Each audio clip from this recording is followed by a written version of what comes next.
Hello, and welcome to another episode of the Wild Free Will podcast. On last week's episode, we discussed the idea of embracing the joy of the festive season and really living from a place of alignment and not obligation. And this conversation, which PS is the one I had originally intended to record last time, is a continuation of that discussion. So, one of the things that I really want to drive home is, and actually, before I even dive into that, I'm going to say something else. The first thing I want to say is that we are having this conversation around the time of the festive season, but the conversation that we are about to have today goes well beyond whatever time of year it is, okay? The reason why we're having this conversation now is because I think that this is something that a lot of us bump up against as we move into a busier season. And so I wanted to kind of highlight that, but I think that this is relevant 365 days a year because what we're about to talk about is something that perhaps we don't necessarily do, or we don't do enough, or we don't kind of put enough emphasis on, okay? So at the end of the last episode, we began talking about, getting really clear on what you want and how you want to show up and how you want to move around this time of the year. And we are continuing that today with a discussion around how you show up for yourself in terms of the way that you take care of yourself, especially at this time of year, but really 365 days a year. Because we tend to collectively, and I would argue that women have a tendency to do this perhaps more, show up for other people. We care for others first. We kind of prioritize the needs of others. And this is something that I think gets really exacerbated around this time of year because of the amount of commitments that we all kind of undertake. We've got parties and this and that, and there's so much going on. So this year, okay, for the festive season, but also all year long, I would like you to gift yourself, right? To give yourself the gift of a regulated nervous system. So, what does that mean? It means that to a certain extent, you probably need to take care of yourself before you show up for others. And that is a big ask most of the time, but it is, I think, an even bigger challenge when we get into busier periods of our lives, okay? When there are a lot of external obligations, when there are a lot of things on our to-do list. Like, I know that I'm feeling this kind of pull, and I would say that I live a life that is far less demanding than like 90% of the people out there. So if that's the case, if my life is like, if I'm kind of like self-identifying, okay, and saying that my life is less demanding than other people's, and I'm still feeling it, I can only imagine what you are feeling around this discussion. So it's really important to, again, get clear on what it is that you want and what it is that you need, and to really ensure that you are giving yourself those things first. So what is it that you want to feel? We've been having this conversation a lot in my one-on-one and group coaching programs lately because I think it is such an important conversation. Like, we need to really be willing to ask ourselves that question. I'm always surprised to a certain extent, honestly, when I work with clients, how many of them are kind of shocked by the question, like, well, what do you want? And like, what do you need right now? Because they're both such simple questions, but these are conversations that we are kind of constantly tending to not have with ourselves. We are kind of avoiding these conversations. Why? Because if we actually get still, get quiet, take a second and sit with ourselves, and then ask ourselves these questions, and the answer comes to us, then it feels like, or it can feel like, I should say, it can feel like one more thing on our to-do list. Now that I know that I want this thing, now that I know that I need this, whatever it might be, now it's my responsibility to give myself that thing.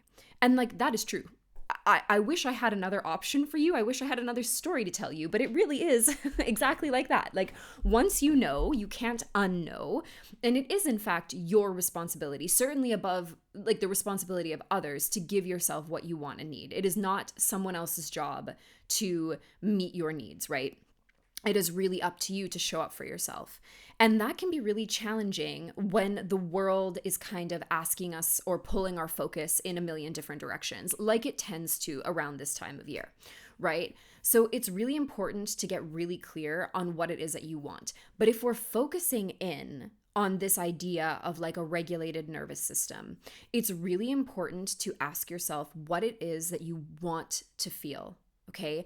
To a certain extent, and I want you to bear with me as I say this, because I don't think that people are necessarily going to like what I have to say. It doesn't matter what you are feeling right now. So it doesn't matter if you are stressed or overwhelmed or tense or frustrated or angry or whatever it is that you might be feeling, okay? That is less important than how you ultimately want to feel. Which is kind of like, that's a big statement, but it's true. The focus needs to be on where you want to go, not where you are. And that can be really hard sometimes because it can feel like denying reality. And like, one of the things that I've been saying to my clients lately is you need to suspend disbelief. And what I mean by that is if you decide that the thing you most want to feel the next year, okay, from this moment forward, during the holiday season, whatever it might be, if you decide that you most want to feel peace, then that is the only thing that matters. And you need to suspend disbelief of anything that is presenting itself as an obstacle to that, or as something that is more true than your desire for peace. So if you are feeling stressed right now, but you want to feel peaceful, you need to turn up the volume on the peace and turn down the volume or suspend disbelief again and just kind of lower the stress levels. What I mean by lower the stress levels, there are things that we can do, okay? We can meditate, we can journal, we can do rest practices, we can have a nap, we can go for a walk, we can connect with nature. There's so many ways that we can actively bring our stress levels down. But what I'm talking about is not the doing, it's the being, it's the focusing. So we're not talking about how to lower the stress levels, although all of that is valid. We're talking about pulling focus away from the negative emotion to pour our focus onto the desired emotion. So again, it's all about getting really clear on what it is that you want and then beginning to put your focus on that thing. So you tell me you want peace. Okay, now it's time to focus on ways to integrate peace into your life. And it's almost like, I think that there's a term for this in personal development. I feel like it's called like the crowding effect, like where you're crowding out negative emotions with positive ones. So we're just not focusing on the stress, or when we focus on the stress, when that does happen, we are pulling ourselves back into this reminder of like, but actually I said I wanted peace. And so that's what I'm going to focus on. This does take a certain amount of practice, obviously, but it also takes personal power.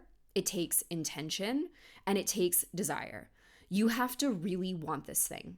It's not about saying that you want it. It is about actually wanting it. It is about allowing yourself to want it. And you have to want that more than you're willing to give in to whatever other emotions are kind of floating around you at the time. And that, again, takes practice. It can be a bit of a challenge, especially if you're not in the habit of accepting responsibility for yourself. But since you're here listening to the podcast and we talk pretty much weekly about self-responsibility, you will be well familiar with this topic and you will kind of have an idea of what that looks like for you, right? About how you can, or how ready you are to take, responsibility for making these things happen in your life. So the second thing here is that we know that in order to get to a space of feeling that peace, it requires some kind of plan. So we need to come up with a plan for how you will show up for yourself. What are some non-negotiables? And again, I don't love the dichotomy of saying like men versus women. However, women have a tendency to not really hold true to whatever is or they desire to be or desire to have as a non-negotiable. Non-negotiables tend to, in that space, end up being something like nice to have. And that is not an energy that we are here for, right? We don't do that anymore. You may have spent every minute of every day up until this point, up until listening to this podcast, bending over backwards for people or negotiating your needs or, compromising or giving in on the things that are really important and really necessary, but we don't do that anymore. This can be the moment when all of that changes, and it really can change like that. I understand that sounds like a bit of a stretch, but it does not have to be. And so it really is about deciding that you have X, Y, Z as non-negotiables, okay? Now, this could be my peace is non-negotiable, kind of harking back to the comment that I made before, right, to the first step. But it can also be things like on Fridays from now until the holiday season, or on Fridays from now until forevermore, amen, that is my night. Fridays are my night to fill my cup, to do the things that make me happy, whatever that looks like for you, right? Really getting clear on the things that you need to feel well and to feel taken care of. So maybe that looks like, sitting down with a cup of tea and a really good book, or having a nice long bath, or meeting up with friends, or whatever it is that fills your cup, because only you know those things, right? I can spout off a million examples or a million suggestions of things that you could do, but none of that is going to be relevant because it's maybe not what works for you. So you need to be able to take the time to get also really clear on what it is that makes you feel good, what makes you feel taken care of, what makes you feel like you're really showing up for yourself and like you have your own back, because that is like the basis of the conversation that we're having, right? So trying to come up with a plan and then really actually sticking to it. So again, it's that non-negotiable energy. It's really saying like, no, in order to protect my peace right now in this moment of my life, I am doing X, Y, Z, and I'm not willing to compromise on that. Now, what does that look like? Let's have a conversation about this for a second, because I don't want it to come across as something like super extreme. So what I mean by not being willing to compromise isn't like I said on Friday I was doing this and I'm doing this on Friday. Like, it doesn't have to be in that sense, but if it doesn't end up happening on Friday, then ensuring that there is another moment where you're still dedicating that time to yourself, right? Still making sure that you're coming first.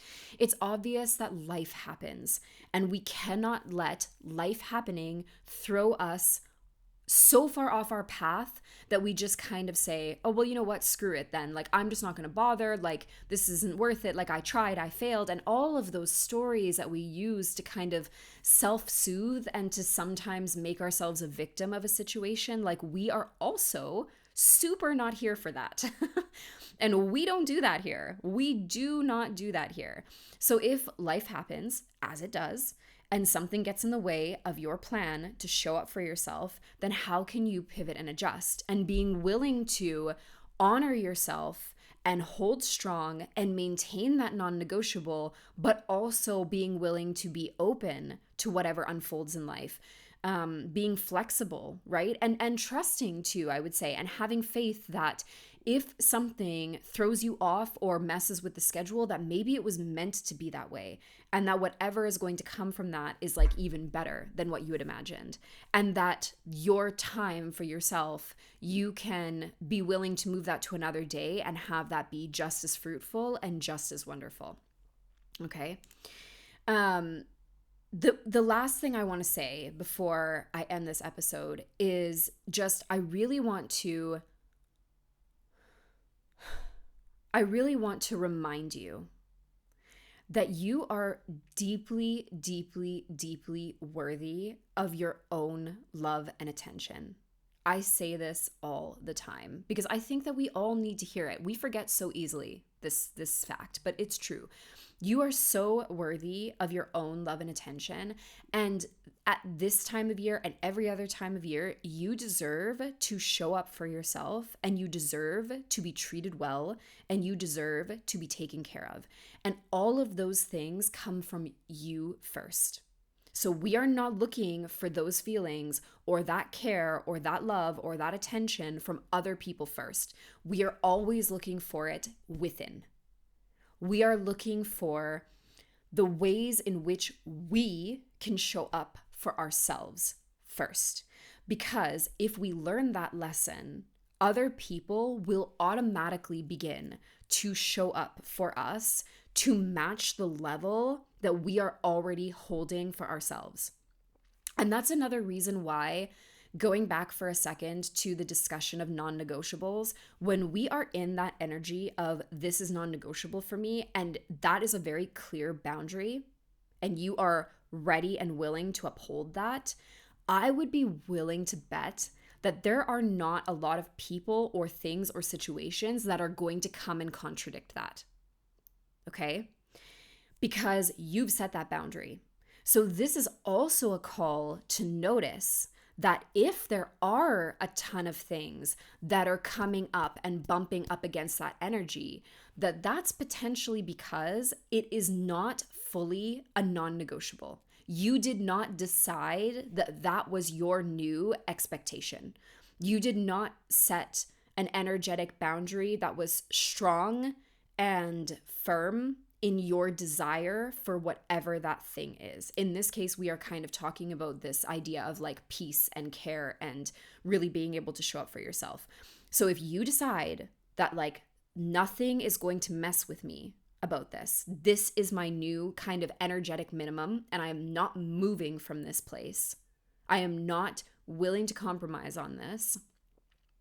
And I am going to make sure that I gift this to myself in this period because I am worthy and I am deserving. When that is true for you, when that is solid and that is the foundation upon which you are, in this case, building your holiday season, but also your year and your life, then I would be willing to bet that there are not going to be any trolls. There are not going to be any people or any energy or any like things that come up that like really, really take that away from you. One, because you're willing to be flexible, you're willing to pivot, you're willing to see the best in the situation. So you're going to find a solution because you are being solution oriented, right? Like you've decided that, yes, this is true for me. And if something happens, I know that I can still give myself that. I can still show up for myself. I can still take care of myself. You're certain in your own capacity to take care of yourself and to show up with what you need. So that too is also going to make it so if something does actually come and bump up against this energy, it's all good because you've got it. And you've still made the energetic decision and you're still holding that energetic boundary of like, this is my time and this is what I need and I am going to give it to myself. Yes. Yes. So I hope this episode served you, and I am, I'm just so happy to have you here. So grateful that you are showing up and listening to this with me, every week. And, I'm grateful for your support. And by support, I mean listening and commenting and sharing and leaving reviews and all of those things. I'm so deeply grateful for your presence here and your energy. And I hope that this is something that you implement and that it helps you move through this next period with so much ease and grace and peace for yourself, for others, and just in general as a whole. I hope you embody that so deeply because you deserve it. If you liked this episode, again, share, comment, what else? Rate, subscribe, all of those wonderful things. And if you'd like to connect with me more deeply, there are so many ways that you could do that. I have a newsletter I'm just having so much fun with that this year. I'm loving speaking to you that way. But if you're interested in having a conversation with me, please consider joining the Telegram Wild Free Well Space group. You can find the link below in the show notes. That is where things are really going down. We can have an actual conversation. You can ask me questions. You can suggest like podcast episodes, and you also get access to like any kind of sales or discounts or offers that I have first. So yeah, if that's something that speaks to you, you can find the link below in the show notes. And yeah, just genuinely thank you for being here, and I hope that you have the most wonderful weekend ever. Ciao.